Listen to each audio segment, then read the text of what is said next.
Bienvenue dans cette nouvelle vidéo. Aujourd'hui je vous retrouve pour démarrer un nouveau vlog lecture et j'ai très envie dans ce vlog de lire des nouveautés. Donc j'ai sorti 3 petits titres que j'ai reçus récemment de la part de maisons d'édition et j'ai très hâte de les lire parce qu'ils me font vraiment tous envie. Donc je me suis sorti Ariane de Jennifer Saint qui est sorti aux éditions Sabran. On part dans la mythologie avec réécriture du mythe d'Ariane. J'ai trop hâte. Ensuite, j'ai Ces promesses maudites de Lexi Ryan. On part dans une duologie de romantasy. J'ai vraiment très hâte. Il y a la présence de Faye, etc. Donc, je pense que ça va être très cool. Et ensuite, il y a... Alors, c'est un premier tome de trilogie. J'ai vu ça sur le compte de la maison d'édition. Donc, qui est L'ombre des dieux. Donc, le premier tome de la série La confrérie du sang de John Gwynne.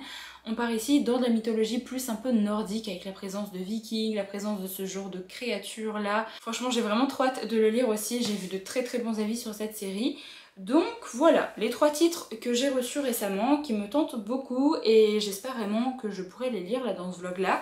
Alors je sais pas encore vers lequel je vais me tourner là pour l'instant. En fait je vais aller faire un petit tour en librairie, donc peut-être qu'il y aura d'ailleurs un autre titre qui va se rajouter à cette petite sélection pour ce vlog là, je ne sais pas. Enfin bref, je sais pas encore vers quel titre je vais me tourner en premier, mais je vous montrerai ça de toute façon dans les prochains clips.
Alors je vous retrouve quelques jours plus tard puisque j'ai lu 3 petites choses et j'ai une lecture en cours à vous présenter. Je pense que je vais commencer par vous présenter la lecture qui m'a le plus convaincue et après au fur et à mesure vers la lecture qui m'a le moins convaincue. J'ai donc lu Ariane de Jennifer Saint qui a été publiée aux éditions Sabran. J'avais vraiment trop hâte de lire ce livre là puisqu'on repart dans de la mythologie grecque avec une réécriture un peu plus féministe vu qu'on va suivre le point de vue de Ariane. Personnellement une femme que je ne connaissais pas au niveau de la mythologie. Dans cette histoire en fait on a une réécriture du mythe de Thésée et du Minotaure mais sous le point de vue justement de Ariane. Alors Ariane qui dans cette histoire est la fille du roi Minos de Crète. Et en gros, si je veux resituer un petit peu l'histoire, c'est que le roi Minos a mis un petit peu en colère, on va dire, des dieux, notamment Poséidon. Sauf que Poséidon n'a pas voulu se venger directement sur le roi Minos, mais il a fait quelque chose, il a lancé une sorte de malédiction sur la femme du roi Minos pour que celle-ci tombe un petit peu amoureuse d'un taureau. Je pense que vous devez peut-être connaître un petit peu ce mythe-là.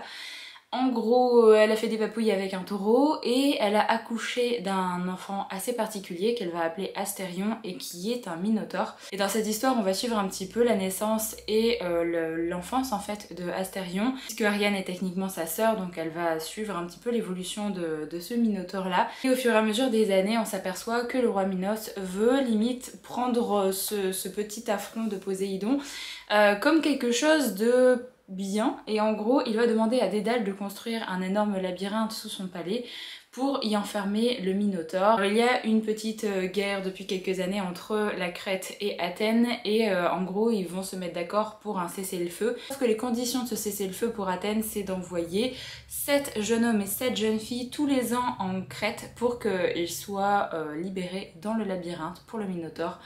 Donc on va suivre un petit peu cette histoire-là et on a vraiment tout le point de vue de Ariane par rapport à cette situation, par rapport à sa famille, par rapport à son frère qui est donc Astérion, donc le Minotaure, par rapport à sa sœur Phèdre également. Des petites choses qui vont finir par changer la 3e année où Athènes va envoyer des jeunes hommes et des jeunes femmes pour aller dans le labyrinthe du Minotaure, puisque parmi ces jeunes hommes il va y avoir le prince d'Athènes qui est notamment Thésée. Il s'est porté volontaire pour faire partie justement des personnes envoyées en Crète pour essayer de battre le Minotaure et faire en sorte qu'il n'y ait plus d'Athéniens qui soient envoyés dans ce fameux labyrinthe. Donc on va suivre un petit peu ça. Ariane va finir par se mêler un petit peu de la vie de Thésée et il va y avoir des petites choses qui vont se passer. Ariane va devoir quitter sa Crète natale et on va suivre vraiment son histoire à elle et toutes les petites choses qui vont se passer dans sa vie. Alors c'est vraiment un roman qui va mettre en évidence le destin de femmes, notamment de Ariane, de sa sœur Phèdre.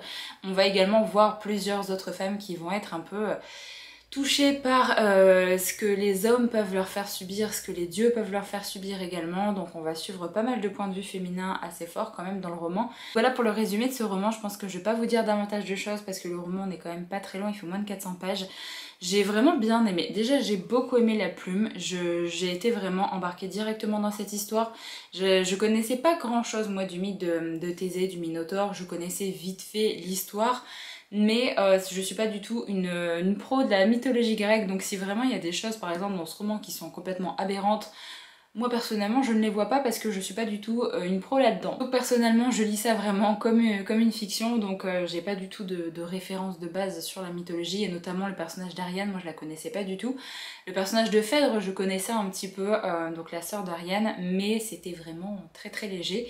À part Thésée, le Minotaure, etc. On va avoir d'autres personnages qui vont rentrer en jeu également, vous allez avoir par exemple Dionysos, enfin il y a pas mal d'autres personnages qui vont apparaître au fur et à mesure de la vie d'Ariane. Franchement j'ai passé un super moment de lecture, j'adore tout ce qui est mythologie grecque, donc moi forcément ça m'a plu dès le départ. Je trouve que l'écriture est vraiment très très bien, elle est pas forcément très simple, mais on est vraiment à fond dans cette histoire, à fond dans l'univers, et j'ai vraiment beaucoup aimé sur les personnages. Il y a juste des petites choses qui m'ont chagriné un petit peu, notamment la fin qui je trouve a été assez précipitée.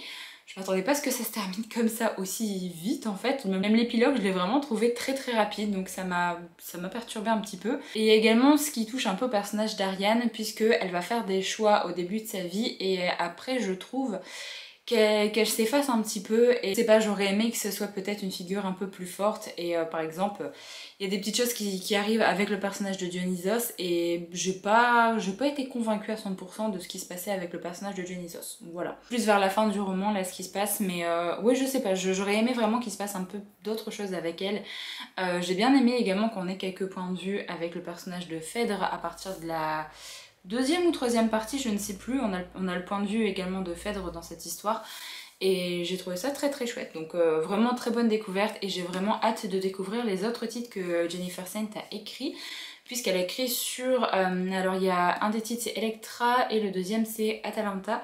J'aimerais vraiment bien qu'Atalanta soit traduit, donc Atalante en français je pense, qui va nous parler d'une personne qui a été élevée avec Artémis, et je trouve qu'il y a vraiment très peu d'histoires comme ça qui nous racontent des petites choses avec le personnage d'Artémis, donc j'aimerais vraiment beaucoup que les éditions Sabra nous traduisent d'autres titres de Jennifer Saint, parce que j'ai vraiment beaucoup aimé sa plume et je trouve que ça se lit tout seul, vraiment ça se dévore. Donc très contente de cette découverte, même si la fin m'a paru assez abrupte, mais voilà. Alors ensuite, si jamais vous avez vu mon vlog précédent, vous savez que j'ai adoré ma lecture de A Good Girl's Guide to Murder de Holly Jackson.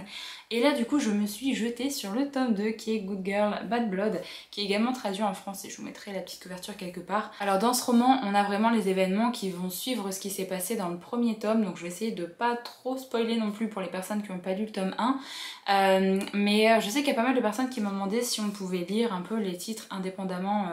Alors indépendamment non, parce qu'il faut vraiment lire dans l'ordre, donc si vous voulez lire cette série il faut lire le tome 1 en premier, ça c'est sûr. Mais par exemple vous pouvez lire le tome 1 et vous arrêter là, et là pareil pour le tome 2, vu que le tome 3 n'est pas sorti en français, je pense clairement que vous pouvez lire le tome 1 et le tome 2, et vous avez vraiment une fin à chaque fois à ce qui se passe dans le roman. C'est juste qu'on continue à suivre notre personnage principal qui est Pip dans ses aventures en fait, mais vous avez vraiment une fin à chaque fois. Donc je peux quand même vous conseiller de lire les romans en français si jamais vous voulez découvrir un peu cette série. Dans cette histoire on va suivre du coup toujours notre personnage principal qui est le personnage de Pip, qui est une jeune fille qui dans le premier tome en fait avait réouvert un petit peu une ancienne enquête, donc un petit cold case pour un projet d'école, et du coup elle avait mené un petit peu son enquête et c'était parti très très loin. Là dans ce tome 2, il va y avoir des petites choses qui vont se passer dans sa ville, notamment une petite commémoration. Je vais pas donner trop de détails. Suite à cette commémoration, le lendemain matin, il va y avoir l'un des amis assez proches de Pip, qui est Connor, qui va venir chez elle et qui va lui dire: mon frère a disparu, est-ce que tu pourrais pas m'aider à le retrouver parce que je m'inquiète énormément pour lui. Elle va commencer à lui poser des questions en mode mais depuis quand est-ce qu'il a disparu, qu'est-ce qui s'est passé, est-ce qu'il s'est engueulé un petit peu avec tes parents, enfin voilà, elle va essayer de demander un petit peu ce qui s'est passé. Connor va simplement lui dire que il a vu son frère pour la dernière fois la veille, donc pendant cette commémoration de la ville, et que depuis il n'est pas rentré chez ses parents et qu'on n'a aucune nouvelle. Quand il essaye d'envoyer des messages ou quand il essaye de l'appeler, on dirait que le téléphone est juste fermé, donc il n'a pas du tout de nouvelles pour l'instant. Essayez de demander à des amis en fait de son frère si jamais il l'avait vu, personne ne l'a vu. Donc ça commence à être assez étrange, surtout que c'est pas du tout l'habitude en fait de son frère de disparaître comme ça. Sauf que le frère de Connor, qui est donc Jamie, est un jeune homme de 24 ans, et donc quand Connor et sa mère vont aller à la police pour essayer de dire que Jamie est porté disparu, la police ne va rien faire parce que il n'est pas considéré comme une personne disparue de très haut risque, on va dire. La police dit simplement, à son âge, il peut très bien être parti de lui-même et revenir dans quelques jours. On peut pas non plus ouvrir des enquêtes comme ça tout le temps dès qu'une personne n'est pas présente au domicile, surtout que ça faisait même pas 24 heures. Voilà, donc la mère de Connor et de Jamie et Connor vont aller voir Pip pour essayer de lui demander si elle peut pas enquêter un petit peu sur ce qui s'est passé par rapport à Jamie et si elle peut pas essayer de fourrer un petit peu son nez comme ce qu'elle a fait dans ce qui s'est passé avec l'enquête du cold case. Suite à ce qui s'est passé avec son enquête dans le tome 1, Pip a décidé d'ouvrir un petit podcast qui est vraiment basé sur tout ce qu'elle a réussi à faire et tout ce qu'elle a dévoilé dans l'enquête du premier tome. Donc c'est pour ça que si vous n'avez pas lu le premier tome et que vous lisez celui-là, vous allez vous faire tout spoiler. La mère de Connor et de Jamie a écouté ce podcast, et même Connor a écouté ce podcast quasiment, enfin beaucoup de personnes de la ville ont écouté le podcast de Pip, et du coup sa mère pense que Pip a peut-être une façon de raisonner assez différente et elle peut potentiellement trouver ce qui s'est passé à Jamie et essayer de le retrouver assez rapidement, puisque comme on le sait, quand il y a des personnes disparues, c'est vraiment les premières heures qui sont les plus importantes, et au plus la personne a disparu depuis longtemps, au moins il y a de chances de la retrouver et de la retrouver vivante, notamment pour les jeunes personnes. Donc Pip va accepter et va commencer à fouiller un petit peu sur le passé de Jamie et cette famille qu'elle connaît, puisque Connor est quand même l'un de ses meilleurs amis, mais elle va découvrir des petites choses quand même dans cette famille. On va suivre cette enquête du coup dans ce tome 2. Je pense que je vais m'arrêter là au niveau du résumé parce qu'on démarre vite quand même dans la recherche un petit peu de la vérité. Alors on a vraiment une grosse partie où du coup c'est une disparition, c'est pas du tout la même ambiance que dans le tome 1, et j'ai trouvé du coup que ça avait un côté beaucoup moins addictif que dans le premier tome, mais en même temps j'étais quand même bien dans l'histoire, j'étais très contente de retrouver les personnages et j'avais toujours envie de savoir ce qui allait se passer, donc j'ai quand même lu ce deuxième tome assez rapidement. Par contre la fin, je dirais que les 100 dernières pages, ça part vraiment dans un truc auquel je ne m'attendais absolument pas. J'ai été vraiment très surprise par rapport à la fin. Je Je trouvais que c'était un peu mou du genou au niveau du rythme en fait dans ce tome 2, mais vraiment la fin a relevé complètement le niveau et j'ai eu mal au cœur un petit peu de ce qui arrivait. Bref, j'avais mal au cœur pour Pip en fait, surtout à la fin de ce tome 2, donc je suis quand même très contente de comment ça s'est terminé. Je peux vraiment que vous conseiller si jamais vous voulez découvrir un petit peu le genre mystère, résolution d'enquête, sans forcément que ce soit des trucs gore. Par exemple, dans le premier tome, il n'y a vraiment rien de gore. Là, pareil, des choses qui sont dites, mais il n'y a rien du tout d'explicite. Juste des thématiques qui peuvent être un petit peu trigger warning, notamment pour tout ce qui touche aux agressions plus. Hein. Je peux pas trop dire le mot sur YouTube, malheureusement. Mais tout ce qui touche à ces agressions-là, on parle de ça justement. Il y a pas mal de petites choses là qui se passent dans ce tome 2 également.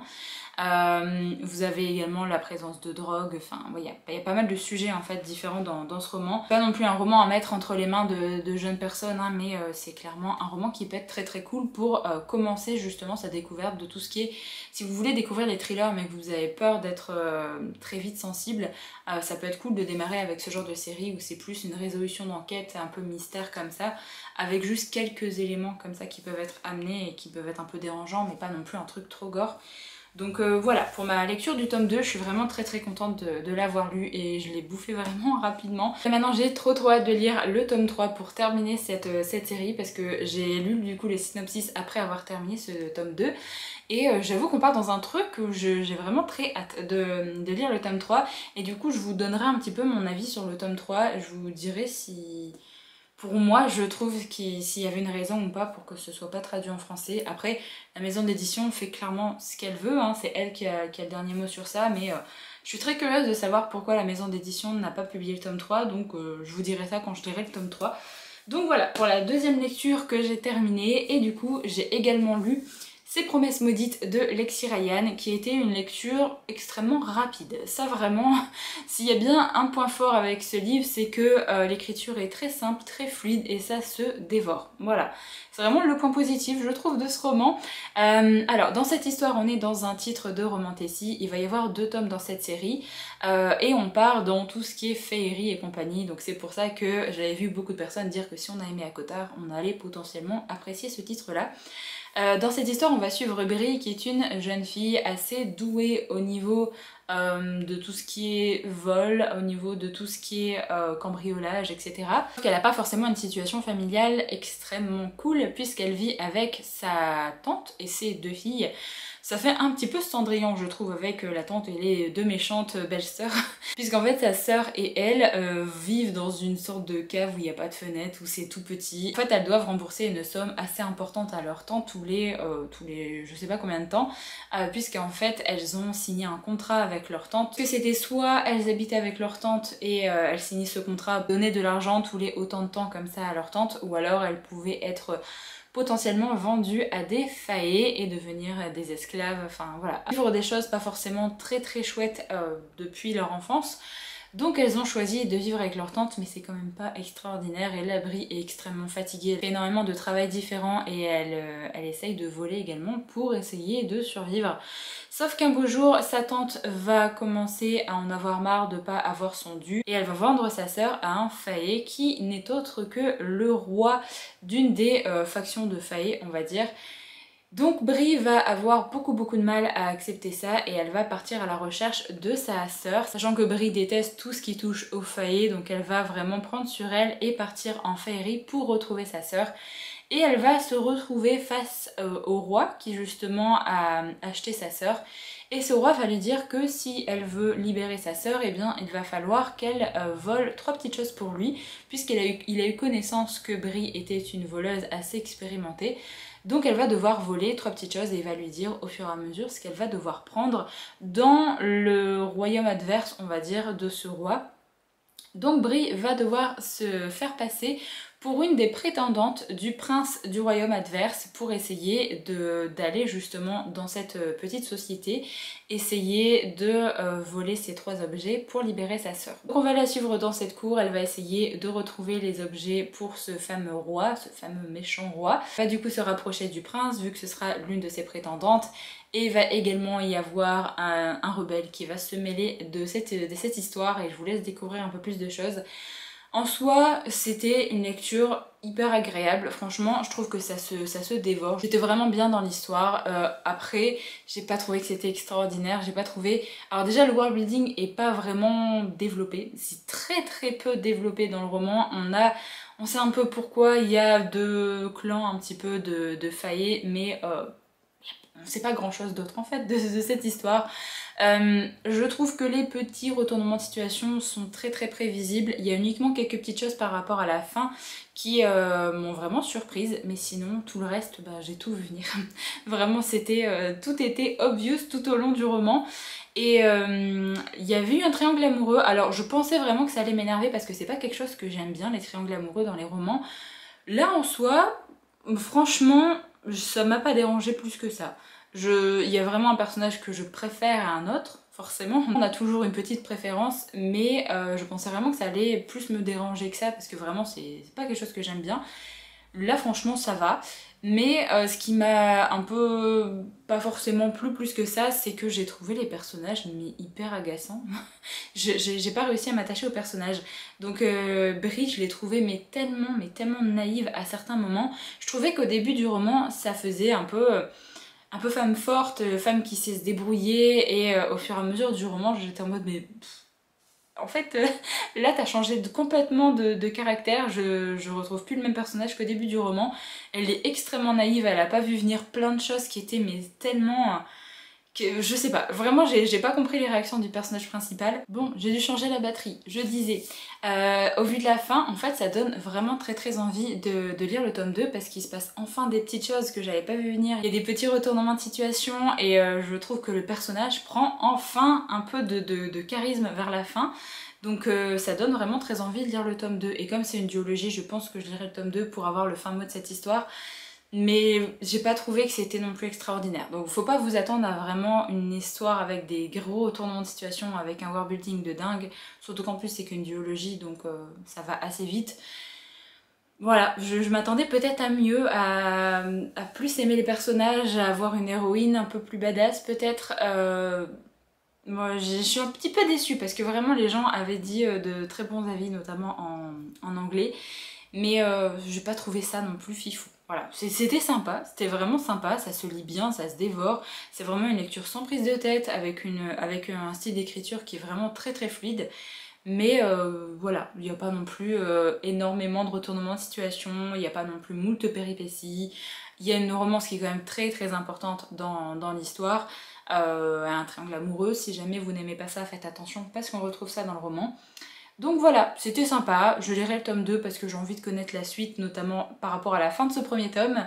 Mais du coup, ben, je suis un petit peu déçue quand même parce que je m'attendais à être beaucoup plus surprise et à être un peu plus investie dans cette histoire malheureusement. Bon, sinon j'ai commencé une nouvelle lecture, j'ai commencé du coup le dernier roman que je vous présentais au début de cette vidéo qui est L'ombre des dieux de John Gwynne. J'ai uniquement lu le premier chapitre hier soir uniquement pour me dire que j'ai commencé cette histoire. Puis du coup page 19. Alors pour l'instant, je voulais commencer le premier chapitre pour voir un petit peu le style d'écriture et pour l'instant j'aime beaucoup le style d'écriture. Je trouve qu'on a un petit peu une ambiance un peu similaire à tout ce qui touche à God of War par exemple. Donc vraiment quand j'ai commencé à lire le roman, j'étais en mode... Vraiment, j'ai l'impression de démarrer l'histoire de God of War là. Ça y est, on est parti. J'attendais limite à avoir le perso principal qui regarde son fils et qui l'appelle Boy, parce que du coup j'ai regardé les let's play en anglais. Mais bref, je suis très contente de commencer cette histoire. On part dans la mythologie nordique, on part dans un univers où on parle de vikings, tout ça. Et dans le premier chapitre, il y avait déjà des trucs très gore. Donc j'ai vraiment hâte d'avancer un petit peu dans cette histoire. Je vous en reparlerai du coup très vite dès que je l'aurai avancé, ou je sais pas si je vous donnerai un avis peut-être à mi-lecture. Ça dépend si c'est hyper addictif ou pas, parce qu'il n'est pas très long, il fait que moins de 450 pages. Donc si jamais c'est hyper addictif, je vous retrouverai à la fin du roman pour vous donner mon avis. Mais en tout cas, je suis trop contente de lire ce roman parce que j'ai tellement vu de très bons avis quand il était sorti en VO. Donc voilà, je vous retrouve très vite pour vous donner mon avis du coup sur ma lecture de ce roman. Alors je reviens pour clôturer ce vlog et vous donner mon avis final sur le John Gwynne que j'ai terminé. Avant de vous donner mon avis, je voulais vous présenter quelques petites nouveautés qui sont arrivées sur ma boutique Etsy là en ce début du mois de septembre. Alors Alors j'ai un seul marque-page qui est à l'effigie du groupe de K-pop Stray Kids, groupe que j'adore personnellement et j'avais déjà fait un marque-page sur ce groupe là. C'est un marque-page qui est recto verso et c'est un marque-page qui est spécial pour l'automne en fait, avec Happy Fall Stay. Stay, c'est le nom qu'on donne aux personnes qui supportent ce groupe, en fait, aux fans de ce groupe. J'avais vraiment trop envie de faire un marque-page sur l'automne parce que bah voilà, c'est un groupe que j'adore et je le trouve vraiment trop joli. Et en fait, c'est un nouveau genre de marque-page que je vais mettre en place sur ma boutique puisque ça c'était un petit test aussi pour voir si jamais ça me plaisait. Et comme j'aime vraiment beaucoup, il y aura d'autres types de marque-pages comme ça qui vont arriver sur ma boutique prochainement puisque c'est un marque-page avec un effet soft touch. Donc là, vous allez devoir me croire parce que je peux pas vous montrer quoi que ce soit, mais c'est vraiment un marque-page qui a un effet vraiment tout doux. Donc j'aime vraiment beaucoup cet effet là et là je voulais tester voir si jamais ça me plaisait et comme j'aime beaucoup, ben, il y aura d'autres types de marque-pages comme ça qui arriveront prochainement sur la boutique. Toujours sur les vibes un petit peu automne et peut-être pré-Halloween je pense. Ensuite il y a deux stickers qui sont en rapport avec les livres. Alors c'est deux stickers que j'avais très envie de faire parce que un sticker avec des lectures un petit peu cocooning, un peu automnales que je trouve parfaite pour l'automne.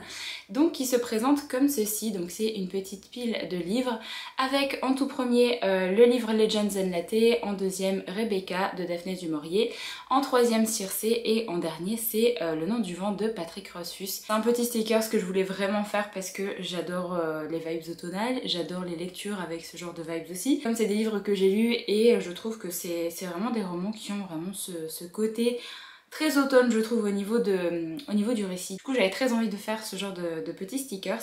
Et le deuxième c'est également pour l'automne mais plus avec un côté Dark Academia puisque j'ai fait ce petit stickers ici. Alors qui pareil représente, alors là il y a 3 titres de livres, le premier c'est The Nin House, donc la 9e maison de Libar Hugo. Il y a également The Atlas Six de Olivia Blake et If We Were Villains qui va sortir en français d'ailleurs dans pas longtemps, avec des petites bougies, un crâne, un petit corbeau comme ça, donc vraiment une jolie ambiance Dark Academia. Et voilà, je suis trop contente de mes petits stickers, vraiment je les adore, j'avais trop envie de faire des stickers vraiment en rapport avec des bouquins et avec une certaine thématique, donc je suis trop contente. Il y a également un petit lot de stickers holographiques qui sont disponibles sur ma boutique, donc c'est des stickers Witchy, donc avec des petites mains et avec un livre au centre. C'est marqué Witchy Vibes comme ça, et le petit stickers là où c'est Witchy Reads avec un petit truc de Ouija, une petite lune, un papillon et tout le contour est holographique comme ça. Donc voilà, il y a également un petit grub, mais j'ai oublié de le prendre, qui est en rapport avec Hollow Knight. Donc n'hésitez pas à aller checker ma boutique si jamais ça vous intéresse. Le lien est toujours dans la barre d'infos. Donc voilà pour le petit point boutique. Et là maintenant je vais vous présenter L'ombre des dieux de John Gwynne que j'ai terminé. Je l'ai vraiment adoré. J'ai vraiment adoré ma lecture. C'est tout ce que j'attendais en fait du roman. Toutes les choses que je voulais voir dans le roman, je les ai retrouvées. Donc je suis vraiment trop contente. On est ici dans un premier tome de trilogie où on est dans de la mythologie nordique, on va parler un petit peu de tout ce qui touche aux vikings. On a 3 points de vue dans ce roman, on a 2 points de vue féminins et un point de vue masculin. On a tout d'abord le point de vue de Orca, qui est une mère de famille. Elle vit avec son mari et son jeune garçon à l'écart de la ville et ils vivent assez paisiblement. Ils ont une sorte d'animal de compagnie assez étrange qui est un Vaisen et en fait on comprend que il y a des créatures qui sont appelées les Vaisen et qui sont des créatures un peu magiques qui peuvent avoir plusieurs formes. Vous avez comme des chiens loups, vous avez comme des serpents, il y a vraiment plein de genres de créatures différentes. Et ces créatures sont capables de parole. Donc là en fait il y a un Vaisen qui vit avec eux et qui leur parle et qui est un petit peu le protecteur de cette famille. Ils vivent une vie plutôt tranquille là, depuis quelques années, sauf que ça va commencer à remuer un petit peu dans leur village puisqu'il va y avoir des personnes qui vont mourir et des enfants qui vont être kidnappés. Lorsque cette petite famille va être dans les bois, ils vont justement entendre des cris venant d'une maison pas très loin de la leur et ils vont aller voir et justement cette famille a été tuée et l'enfant a été kidnappé. On sait pas du tout ce qui se passe, on sait pas pourquoi les familles sont tuées, on sait pas pourquoi les enfants sont kidnappés, donc il y a vraiment pas mal de questionnements là-dessus. Elle va ramener un petit peu les cadavres de cette famille dans le centre de la ville pour qu'on organise un petit tertre pour vraiment leur rendre hommage. Il n'y a pas grand chose qui va être fait en fait pour savoir qu'est-ce qui s'est passé et qui sont les coupables parce que on fait très bien comprendre à Orca que de toute façon ils vivent à l'extérieur de la ville donc faut pas s'étonner en fait si des fois il y a ce genre de choses qui arrivent. Voilà, la hiérarque de ce village n'est pas présente à ce moment-là donc c'est un petit peu ses représentants qui prennent ce genre de décision et elle a un peu du mal à accepter ça. Et il va se passer de plus en plus de choses, je vais pas trop vous spoiler, mais Orca va devoir quitter son village pour partir dans une quête puisque quelqu'un de sa famille va être en danger et elle va devoir partir à son secours et on va la suivre dans cette quête-là. On a le point de vue de Varg qui est le point de vue masculin. Lui a également une sorte de quête puisque on comprend très vite qu'il s'est passé quelque chose avec sa sœur avec qui il était vraiment très très proche.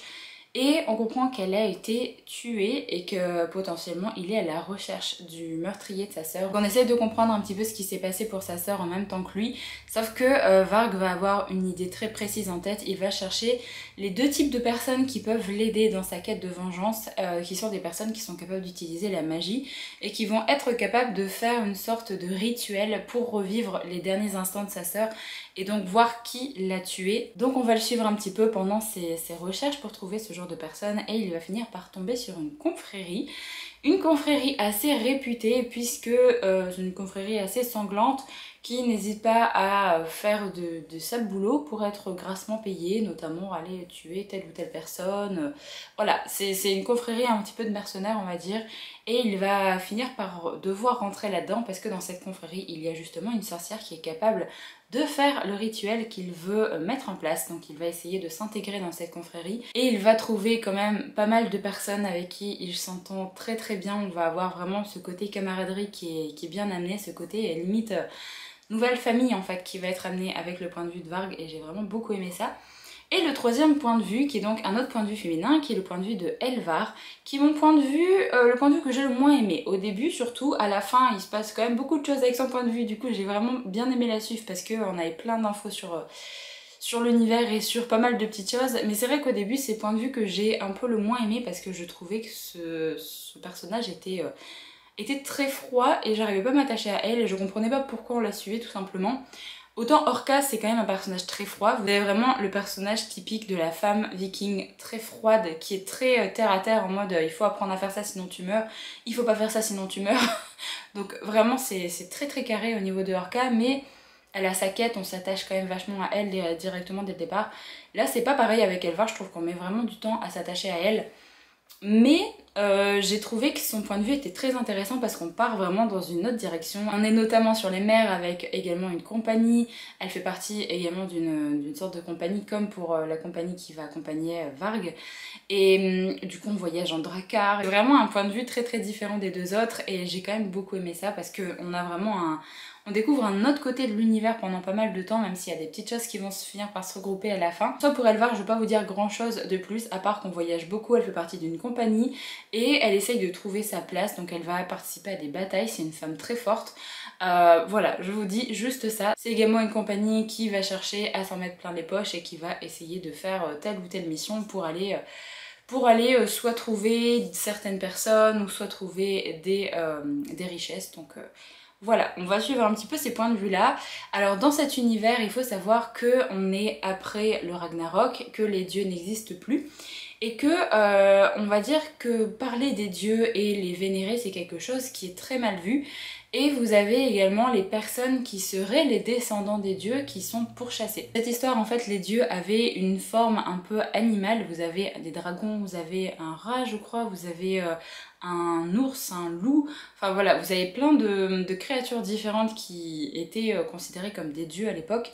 Et du coup, les descendants sont des personnes qu'on appelle les corrompus et qui sont des personnes qui sont potentiellement capables de se transformer vu qu'ils ont en fait dans leur sang le sang des anciens dieux. Ils seraient capables de se métamorphoser et ces personnes corrompues sont pourchassées par plein de gens et par notamment des petites confréries comme on va suivre, par des mercenaires. Ils sont vraiment maltraités et ils sont même à certains moments mis comme esclaves. Voilà, vous avez beaucoup de choses qui sont mises comme esclaves, notamment les sorcières également, vous avez les corrompus, voilà, plein de choses. Donc on va avoir 3 points de vue différents qui, au départ, on ne sait pas vraiment ce qui va les rattacher et on va se rendre compte au fur et à mesure que tout va être plus ou moins lié et que les 3 points de vue, en fait, les 3 POV qu'on va suivre, ben ils vont tous avoir une importance pour l'histoire principale qu'on va suivre. Donc vraiment beaucoup aimé la façon dont l'auteur il a eu de faire vraiment 3 points de vue différents, 3 histoires très différentes avec des personnages et des caractères très différents également, et de faire en sorte qu'au fur et à mesure du récit, il y a des choses comme ça qui se regroupent, on entend parler d'un lieu, ils sont peut-être quasiment au même endroit, et on essaie justement de voir évoluer les personnages. J'ai vraiment beaucoup aimé les personnages, je trouve que c'est l'un des points forts du roman, c'est les personnages, ils sont hyper charismatiques. Je me suis vraiment attachée à eux, à part Elvar comme je vous le disais au début, mais sinon j'ai adoré même les personnages secondaires. Dans chacun des POV en fait on a des personnages secondaires qui sont extraordinairement bien construits. Vraiment je m'attendais pas à avoir des personnages comme ça qui sont aussi bien développés comme ça dans un premier tome, sachant qu'il n'est pas très long. J'ai adoré l'immersion dans l'histoire également, je trouve qu'on rentre directement dans l'histoire, c'était très facile d'être dans ce pays froid, d'être en compagnie de Orca, de voir justement les dracars passer devant nous, enfin vraiment... Je trouve qu'on a une immersion assez folle dans le roman. Si jamais vous aimez la mythologie nordique, vous allez vraiment adorer ce roman. D'ailleurs, j'avais parlé de ça sur Instagram, mais si jamais vous avez aimé par exemple la série Viking, vous allez adorer ce roman. Si jamais vous touchez un petit peu aux jeux vidéo et que vous avez par exemple testé la licence God of War, clairement vous allez adorer, on retrouve les mêmes vibes là-dedans et il y a beaucoup d'action en plus, il y a pas mal de péripéties dans chacun des points de vue, on s'ennuie clairement pas, on a vraiment toujours envie de savoir un petit peu comment va évoluer le point de vue de chaque personnage, donc j'ai vraiment adoré ma lecture. Je trouve que c'est un très bon premier tome, on s'ennuie pas, ça pose bien les bases de l'univers. Comme on n'a pas beaucoup de points de vue, on s'attache vraiment facilement aux personnages, même si on a beaucoup de personnages secondaires qui vont graviter autour de nos personnages principaux, mais je trouve que c'est très facile de savoir qui est qui, et quand on change de point de vue justement, c'est très facile de se dire j'en étais là avec ce personnage, donc c'est bon, je continue mon histoire, je suis pas du tout perdue.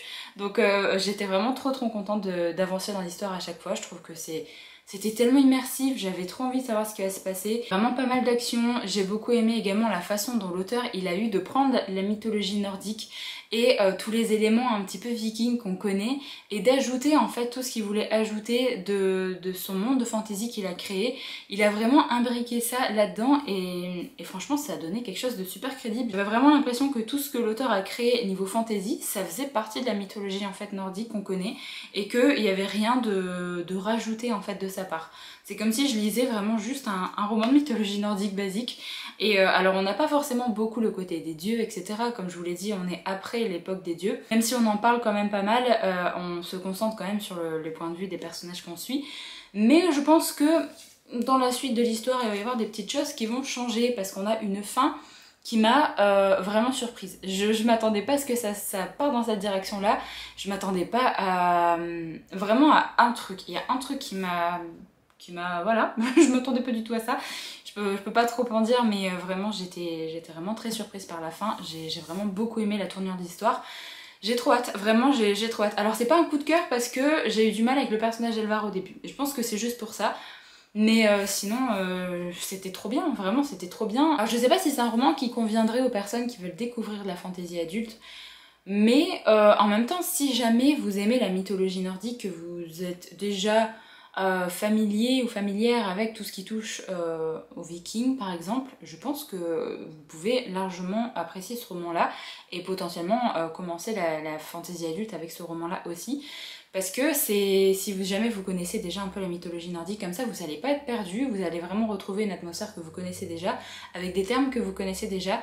Ah oui, le seul truc aussi que j'ai à redire, c'est qu'on n'a pas beaucoup de termes qui sont pas compréhensibles dès le départ. Vous avez des termes un peu vikings qui sont amenés comme ça. J'aurais aimé quand même qu'il y ait la définition des termes en dessous, enfin en bas des pages. Parce qu'on a le glossaire à la fin, donc c'est bien d'avoir un glossaire, mais j'aurais bien aimé que la première fois qu'on rencontre ce mot, il y ait une petite note de bas de page pour nous dire ce que c'est. Parce que j'aime pas aller chercher à la fin. Vraiment, je vous le dis à chaque fois, dans chaque roman où il y a ça, j'aime pas aller chercher les mots à la fin. Là, il y en a pas beaucoup, hein. Il y a qu'une page de glossaire, donc ça va.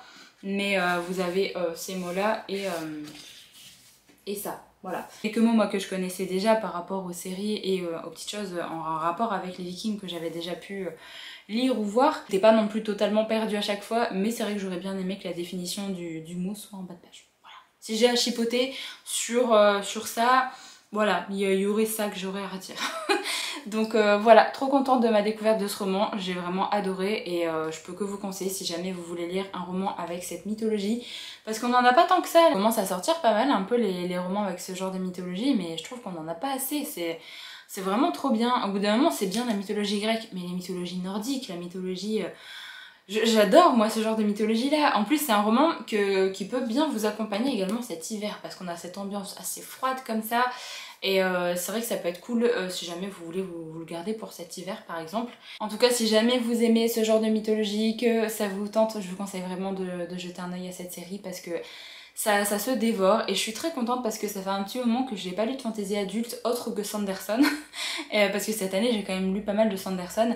Et j'avais un petit peu peur, je me suis dit oui, au niveau du style d'écriture, Sanderson ça se lit tellement tout seul que j'avais peur du coup de me relancer dans un roman qui n'était pas écrit par lui. Et en fin de compte, au niveau du style d'écriture, c'est vraiment très très fluide. J'ai beaucoup aimé sa plume à John Gwynne, donc j'ai trop hâte d'avoir la suite. Peut-être qu'on l'aura l'année prochaine, j'espère. Édition Léa, s'il vous plaît, faites-nous pas attendre trop longtemps pour la suite, parce que vu la fin, j'ai trop envie de savoir ce qui va se passer. Donc voilà, je peux que vous conseiller de découvrir ce roman si jamais il vous tente, parce que c'était vraiment une trop bonne lecture. Donc voilà pour mon avis pour ce roman. Du coup je vais m'arrêter là pour cette vidéo vlog, j'espère vraiment qu'elle vous a plu. Comme d'habitude n'hésitez pas à me donner votre avis si jamais vous avez lu un des romans que j'ai présenté dans la vidéo.